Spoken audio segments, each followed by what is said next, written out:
Welcome, dear listeners, to another bone-chilling episode of Unveiling Nightmares. I'm your host, C.A. Bainham, and today we have a special guest with us. Today's special guest is Brian Baker from Haunted Homes Paranormal Investigations UK. So welcome to the show. Thank you very much. Thanks for having me. You're very welcome. So just tell me a little bit about yourself. I'm a private home investigator. I specialise in helping families out in need. I do a lot of my own stuff where I go to abandoned places, I investigate them, I get really good paranormal activity, great responses of spirit, and I'm just trying to show that the death isn't the end. Yeah. It's just the beginning of a new chapter. Yeah, I hope it is, to be fair. Okay, so how did you become interested in being a paranormal investigator? When we were young, we lived in a haunted house, and it was a really bad experience for about 6 years. It had a very detrimental effect on me mentally and physically, also my brother. Yeah. But now it's what's got me into it. So that's what got me into it. I knew from a young age that things were very different within the world. Yeah. So what was your first paranormal experience like? What, when I was a child? Yeah. We had we used to have doors knocking, we had banging, we got pushed downstairs. When we was in bed at night, we'd just hear banging, running up and down the loft, footsteps and growling. Yeah. When my mum used to go out on an evening, she used to go out once a week with a partner to a sports and social club. All the lights used to go off in the house and all the banging used to start. Yeah. And as soon as they come back on the street in the car, all the lights come back on, and it were the old 50p meters. So it wasn't electrical issues. But I think the most scariest thing that ever happened to me, I was once sat in the bath, I think I was about 6 years old, and the electric went and the loft entrance started banging up and down and growling. Yeah. And I was sat in the bath on my own, so that's the scariest experience I've ever had. Yeah. I mean, as a child, I suppose, when you don't really understand what's going on, it's going to be absolutely terrifying, isn't it? It was, and what we realised as we got older is it was very much, it was against me and my brother. We were the weakest in the family, so my mum didn't really notice so much. It was more aimed at us because we were the youngest and the most vulnerable in the house. Yeah, that normally happens, though, doesn't it? That they sort of attach themselves to the younger ones. They do, but not just the younger ones. People with bad mental health issues in general. It's usually the weakest person within the house, which isn't always the young one. Yeah. Right. Okay, so tell us about your most memorable investigation. My most memorable investigation, I spent 3 months in Tomedin at the Crossley House. It was they were very affluent, they were a big family within the community, and the same family lived there for over 500 years, and it was passed down from generation to generation. Yeah. I think the first Crossleys lived there in the 1500s, and I think they were there till about maybe 1990s. So that was a really haunted location, and the entire family was still there. Yeah. I spent 3 months there on my own, set the place up. I worked in every room, and I got some absolutely amazing, intelligent responses from them, and I really enjoyed my time there. And I must have visited maybe 30 or 40 times. And I believe that if you go on your own and you go with respect and you don't do like paranormal investigations, you sit there and you be calm and courteous and you concentrate on them and you learn a bit about them, the house, what they used to do for jobs. They were mill owners, and they did a lot for the community in Tomedin. So they were a very well-to-do and well-known family. And that was my most memorable place. I really enjoyed my time there, and got probably some of the best audio responses that anybody's ever got, and that was because I do it right. I go on my own and I'm respectful and courteous. And I even went back to say goodbye to them, which I do. You know what I mean? Yeah, of course. It's very personal for me. So yeah, I mean, it's always good to sort of like build a rapport, isn't it, with the people that you're helping? it is. It is. Yeah. So, what tools do you typically use during an investigation? I have a backwards box. It's a reverse speech box. It runs through a PSB7, and all it basically does, I can reduce the white noise, so I can totally remove the white noise. Ghosts and spirits can manipulate audio as well as temperature within a room. So I use the audio for them to speak to. The reverse speech is anything that comes out of the radio gets put backwards. So there's no negative responses because you might sweep through the radio, even though you're sweeping backwards, the responses will come out forward, but any names that come out get put backwards. So the only thing that does come out forward is what comes through the white noise. So the box is undebunkable, and I think there's 5 of them in the world, and I'm the only person in the UK who has one. Yeah. That's my favourite. I obviously use K2s, tri-fields, trigger objects. I like to keep it basic. I mean, the best sensors you can have is yourself, your feelings, and they're the best sensors you can ever have. Yeah. I use thermal equipment. I've got FLIR cameras, so I can see things through thermal. I do work in full night vision mainly. I like to work in the dark because they live in the shadows, so make it comfortable for them. Yeah. Fantastic. So how do you differentiate, I can't never ever say that word, between real paranormal activity and hoaxes? How they work, really, and who they are. I mean, a real paranormal investigator, you shouldn't really know the face. They shouldn't be in front of the camera.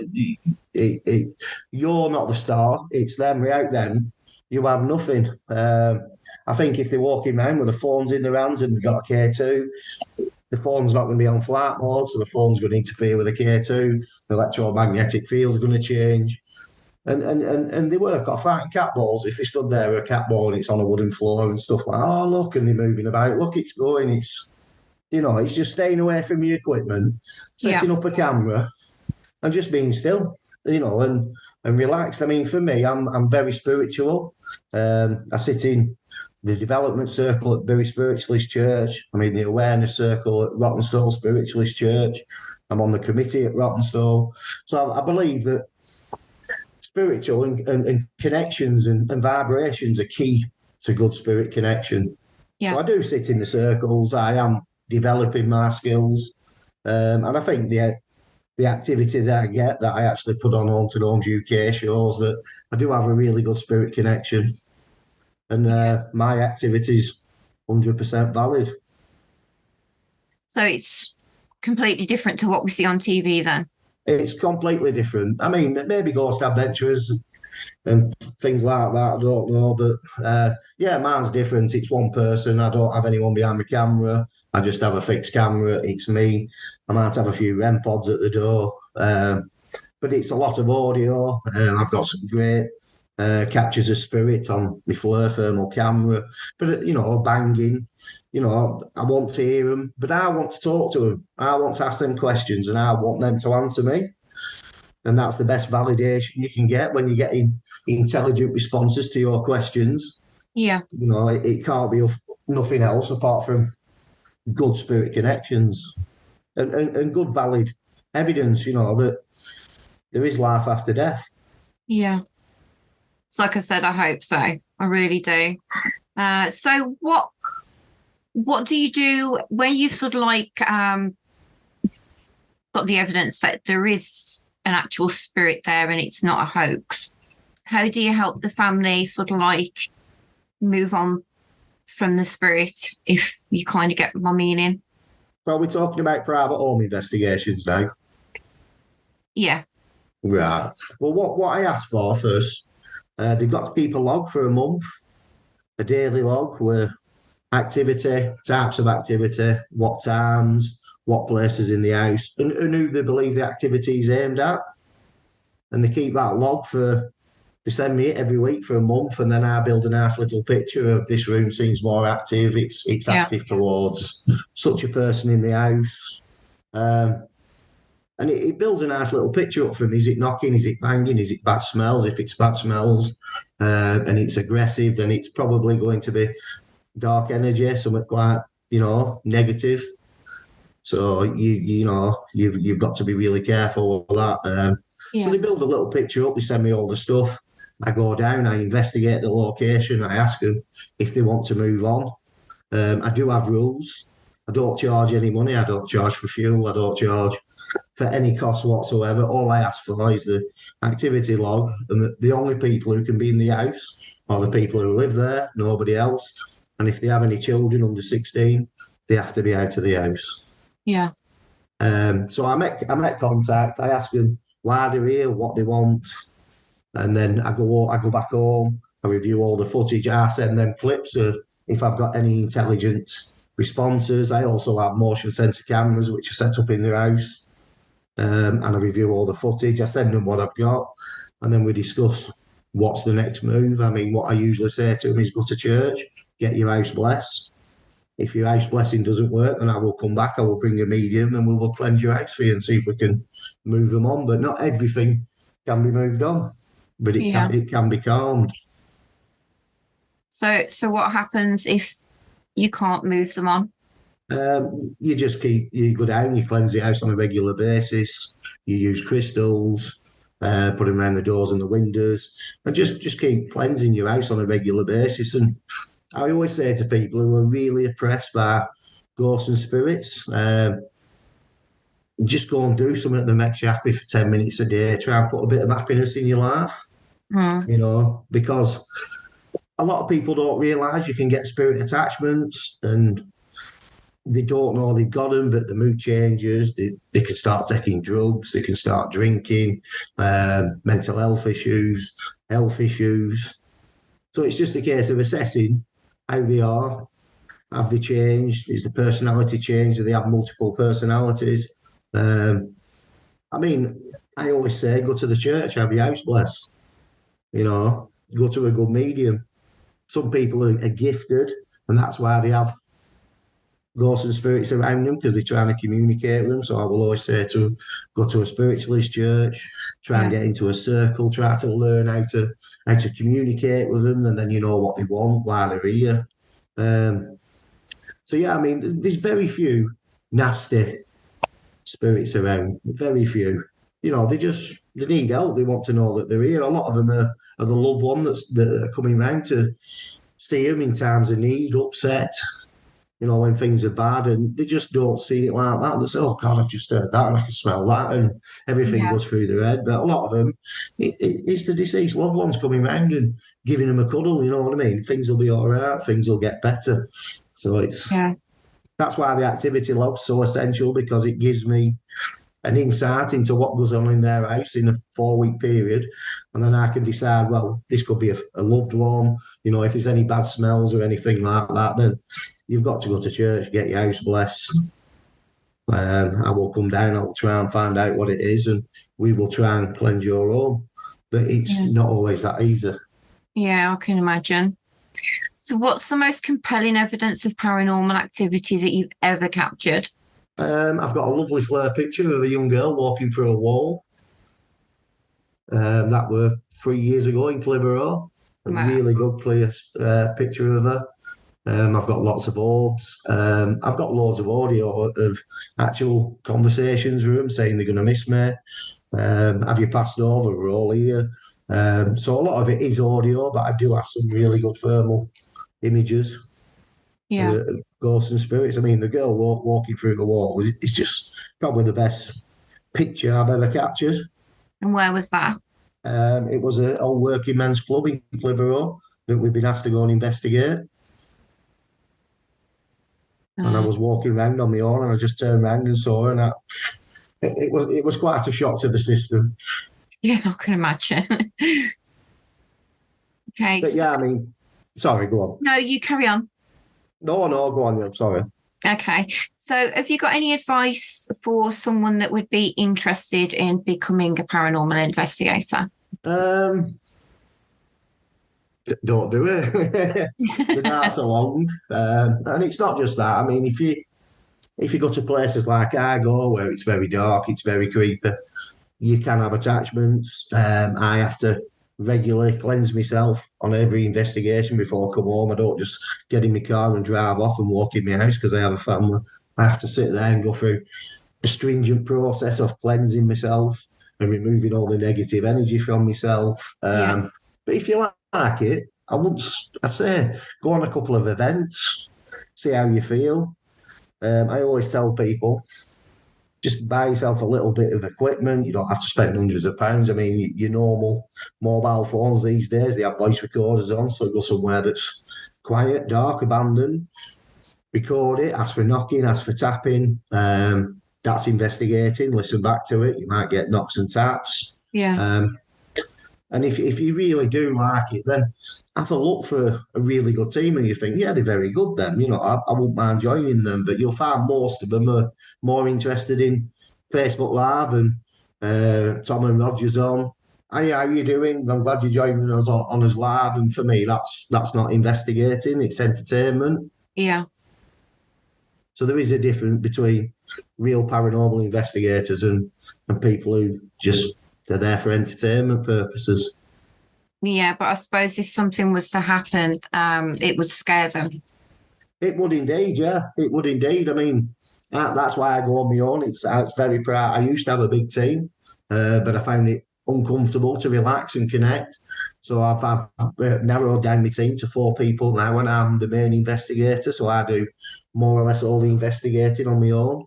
Yeah. And now for me, that works. It's very comfortable and there's only me at risk. I have other people in my team who go looking for locations for me. I have a lovely lady up Scotland called Leanne who will do the history of places for me. If I'm going to someone's home, I'll send her a message. Can you look at the area? What was on the land?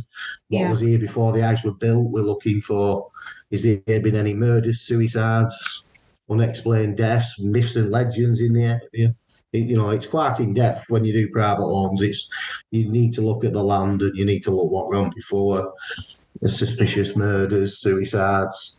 You've got to have a big picture because the last thing you want to do is make things worse for a lovely family.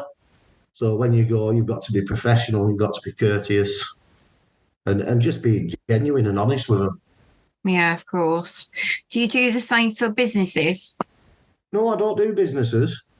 It's just private homes. Yeah, I've never been asked to do a business. Really? Just private homes. No, a business has never asked me to do it. I know the private homes ask me because they know I do it for nothing, and no matter where they live in the UK, I'll trundle down there, and I'll go more than once, and it may cost me £50 or £60 in petrol, and then obviously you've got your stuff for cleansing, so you've got your crystals, you've got your sage, you've got your cedar.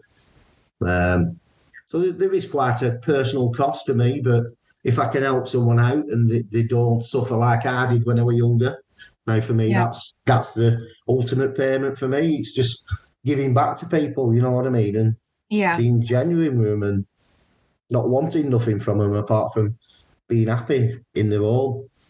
Yeah, well, that's right. You've got to be happy in your home because you go back there every single day, don't you?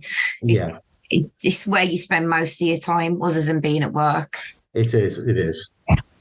So is there anything else that you want to add? No, not really. I mean, like you said, if you want to be a paranormal investigator, you don't have to spend loads of money, but just have a good think about it because it's so easy to get an attachment and it can change your life dramatically. So you need to really think, is it really worth it? Is it as exciting as it looks on the TV? Well, it's not, no, because you're out all night and you don't get much sleep and you're away from your own family. And you always run the risk of not coming home on your own if you don't know what you're doing. Yeah. So, people need to know the risks, don't they, really? People need to know the risks. I mean, I've been to family homes where they've been living downstairs and they've been going the toilets in pots and pans because they're absolutely terrified of being in their own home. And you don't want to bring something like that back to your family home where you've got a loving family and children. And so it's you've got to be really wary. Yeah. Okay, that's brilliant. Well, thank you, Brian, for joining us on the show. What I'll do is I'll pop your links at the bottom so people can take a look at what you do. Thank you very much. Thank you for having me. It's been lovely talking to you. It's fantastic. Thank you. And again, thank you for being on the show. It's been a wonderful. I'm glad you've enjoyed it. It's very different for me. I don't usually do this, and with my northern accent, I am sounding quite common. But so thank you very much. Well, like, you don't know yourself. You know what I mean? You just don't. You don't realise how common you sound when you're from Burnley.